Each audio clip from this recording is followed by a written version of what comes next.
Same অবস্থা। আরে বাবা আমি তো চেষ্টা করতেছি, এখন হচ্ছে না, আমি কি করব বলো? 6 মাস যাবত তুমি একই কথা বলতেছো, আমি ট্রাই করতেছি, আমি পাগল হয়ে যাচ্ছি। আর পারছি না নিজেকে সামলাতে। শিট, আমার কিচ্ছু ভালো লাগে না। তুমি কি বোঝো না আমি কি চাই তোমার কাছ থেকে? আরে শোনো, আমি তো ডাক্তার দেখাচ্ছি, মেডিসিন নিছি, তারপরে যদি এই অবস্থা হয় তাহলে এখন কি করবো বলো? চুপ, কাপুরুষের বাচ্চা। 6 মাস যাবত তুই আমাকে একই কথা শোনাইতে শোনাইতে তুই আমাকে পাগল বানায় ফেলছস। তোর সাথে বিয়ে বসে আমার লাইফটা নষ্ট হয়ে গেছে। দেখো শোনা, আমি তো ডাক্তার দেখাচ্ছি না, আমি তো মেডিসিনও নিচ্ছি। এখন আমার আর কাছে কিছুটা দিন সময় দাও। তুমি যদি আমাকে না বুঝো তাহলে কে বুঝবে বলো? চুপ, কাপুরুষের বাচ্চা। তোকে আমি 6 মাস যাবত সময় দিয়েছি তো না, দেখেছি। শোন, তুই পুরুষ নামে কলঙ্ক, তোর সাথে আমি আর সংসার করবো না।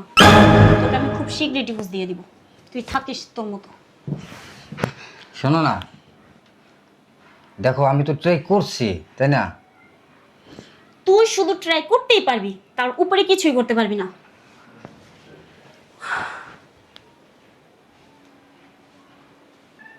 যে রাগারাগি করলো, আমি তো ডাক্তার দেখাচ্ছি, মেডিসিন নিচ্ছি, এটা যদি ও না বুঝে তাহলে কে বুঝবে?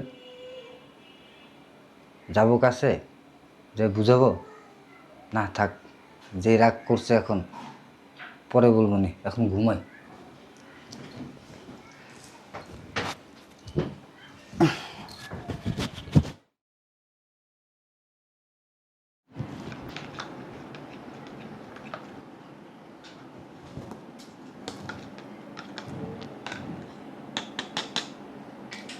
যাক, আমার কাজ শেষ। বাকি কাজ এই দুধেই করবে।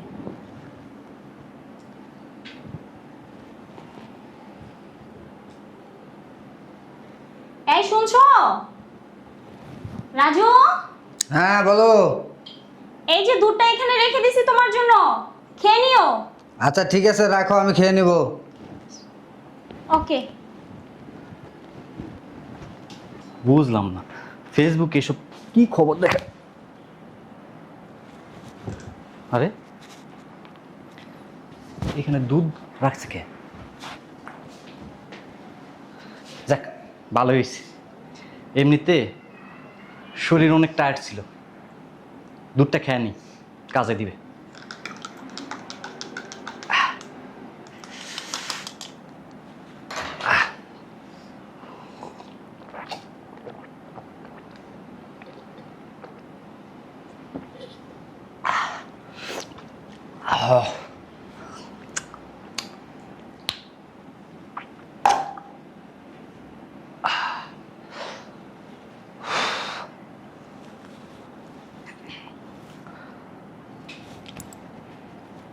বুঝলাম না, গরম হয়ে যাচ্ছে কেন? আমার পুরো শরীরে হিট চলে আসছে। দুধে কি মিশানো ছিল? ওমা,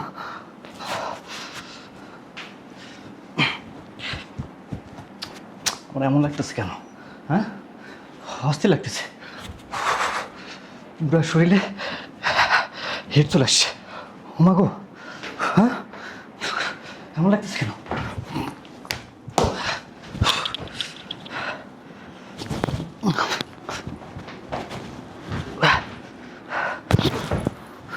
মা,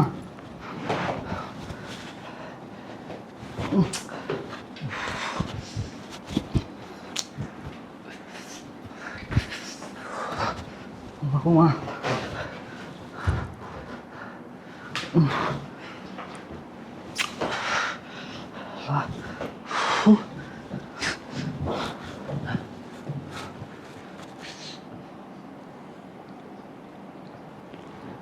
আচ্ছা হ্যাঁ বান্ধবী, তাহলে রাখ।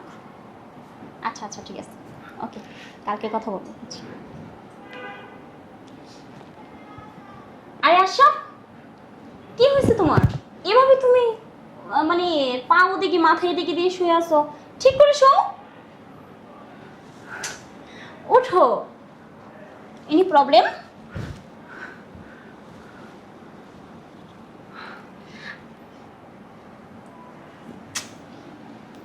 কি হয়েছে তোমার? এমন করতেছো কেন? আরে আশরাফ, এই পাগল হয়ে গেছো তুমি?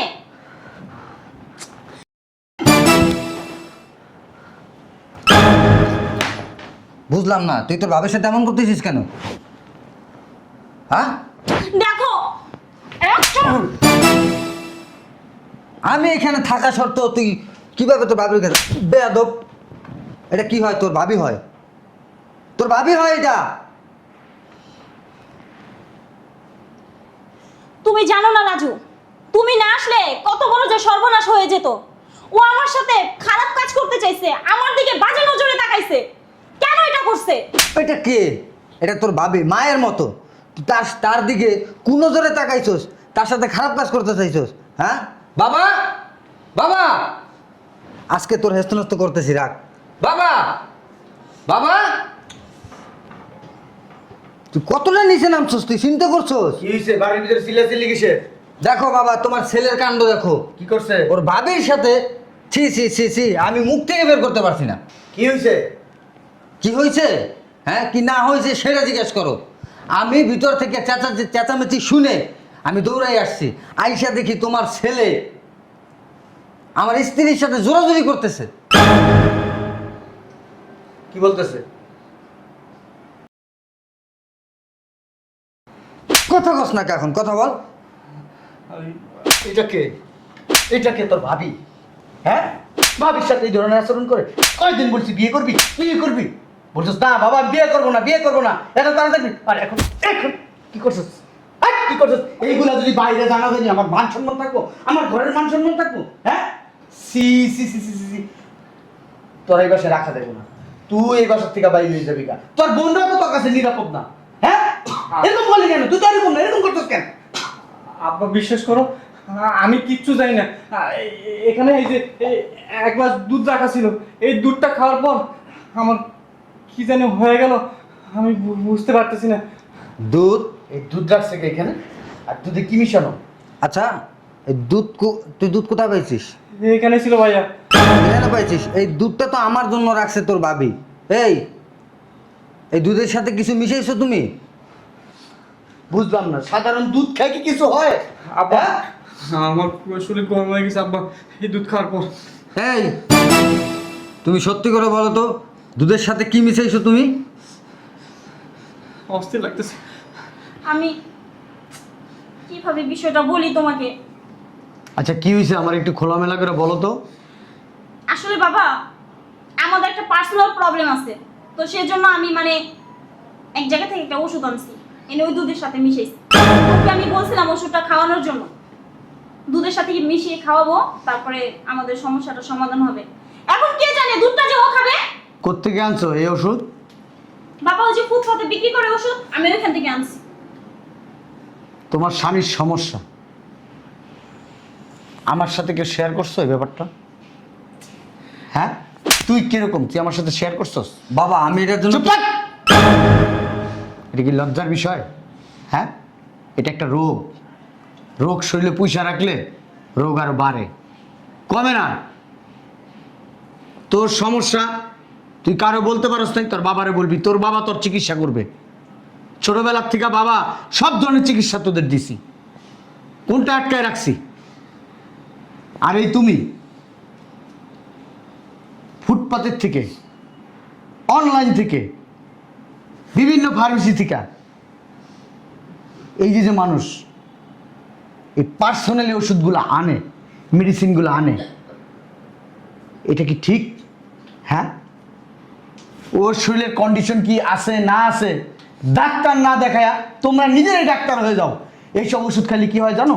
হ্যাঁ, কিডনি নষ্ট হয়, লাংসে পানি জমে, আরও কি হয় জানো? অনেক সময় স্ট্রোক করেও মারা যায়।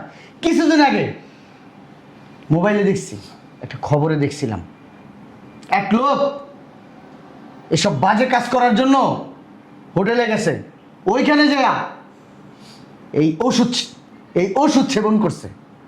এই ওষুধ খাওয়ার পরে কি হয়েছে জানো? হ্যাঁ, লোকটা স্ট্রোক করে মারা গেছে। আজকে আমরা এইখানে ছিলাম, যদি এই ওষুধটা ও না খায় ও খাইছে, এটা একটা রিয়েক্ট, ওরা রিয়েক্ট করছে। আর যদি ও খাইতো, যদি ওর একটা দুর্ঘটনা ঘটে যেত, এটা লাইবিলিটি কি তুমি নিতা? হ্যাঁ, রোগ আছে, রোগের মুক্তি আছে, রোগ আছে, চিকিৎসা আছে, প্রত্যেকটা চিকিৎসার জন্য প্রত্যেকটা ডাক্তার আছে। তুমি কেন এই কাজটা করলা? হ্যাঁ, আর আজকে যদি আমরা বাসায় কেউ না থাকতাম তাহলে কি হইতো ব্যাপারটা তুমি চিন্তা করছো? ও এই মেডিসিনটা খাইছে, এখন ওর শরীর গরম হয়ে গেছে, তারপরে তুমি কি করতা বলো? সরি বাবা, আমার আসলে বুঝতে ভুল হয়ে গেছে। আসলে বাবা, আমাদের বিয়ে হয়েছে 6 মাস। এই 6 মাসের ভিতরে আমি যে কতটুকু সুখ পাইছি একমাত্র আমি জানি। কি করব আমি বলেন, আমি বাধ্য। আপনার ছেলেকে প্রশ্ন করে দেখেন। তুমি তো তোমার শাশুড়িরে বলতে পারতা, তোমার ননদরে বলতে পারতা, তাও তুমি বলো নাই। হ্যাঁ, এই, তোর যে সমস্যা তুই আমার বলছস একবারও? হ্যাঁ, আসলে বাবা আমি চিকিৎসা তো করাইতেছি, ডাক্তার দেখাইছি, মেডিসিন দিয়েছি, আমি মেডিসিন খাচ্ছি, এটা তো সময় লাগবে, সাথে সাথে তো আর হয় না। মেডিসিনটা আমি সেবন করতেছি, ওটার তো একটা সময় আছে নির্দিষ্ট। তোমাকে একটা কথা বলি বৌমা, ও চিকিৎসা নিতেছে, ওষুধ খাইতেছে, তারপর তো মানুষের একটু সময় দেওয়া দরকার। আর এই সমস্যাটা আমি জানতাম না, আমার এখন মনে পড়ছে। ছোটোবেলায় ও যখন 6-7 বছর, তখন গ্রামে গেছিলাম আমরা বেড়াইতে। ওইখানে একটা বেল গাছ ছিল, ওই বেল গাছে যায় উঠছিল, ওঠার পরে ওই বেল গাছ থেকে পা পিছলায় পড়ে গেছে নিচে। পড়ে যাওয়ার পর থেকে ওর 2 হয়েছিল। ডাক্তারের কাছে নিয়ে গেছি, ডাক্তাররা তখন বলছে কোনো সমস্যা নাই, তবে ডাক্তার বলছিল বড় হইলে একটু ট্রিটমেন্ট নিয়েন। ও আমাকে তেমন কিছু বলে নাই বড় হওয়ার পরে, আর আমিও ব্যাপারটা মাথা থেকে উড়াই দিছি। ওই সমস্যাটা যে এখন হবে এটা আমি বুঝতে পারিনি। এখন তোমাদের কথাবার্তায় আমি সব বুঝে নিছি। তুই আমার সাথে কালকে হসপিটালে যাবি, আমার এক পরিচিত ডাক্তার আছে, তোরে দেখাবো, ঠিক আছে? ঠিক আছে বাবা। ছোটোবেলায় তোরে উনি অনেক দেখছে, অনেক টেক কেয়ার করছে, ওই ডাক্তারের কাছে আমরা যাব। তুই ওয়াশরুমে যা, যা ভালো করে ঝর্ণা সেরা গোসল কর, যা, যতক্ষণে শরীর ঠান্ডা না হবে ততক্ষণে তুই বেরোবি না, যা ঠিক আছে বাবা। যা।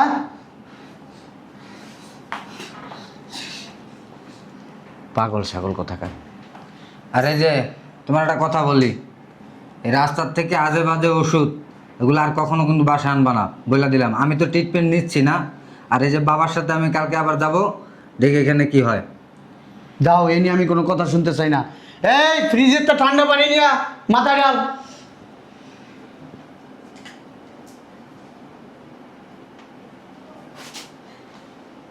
আল্লাহ কত বড় একটা বিপদ থেকে বাঁচাইছে।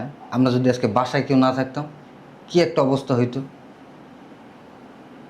এই আমি অফিসে যাব, ব্যাগটা রেডি করো।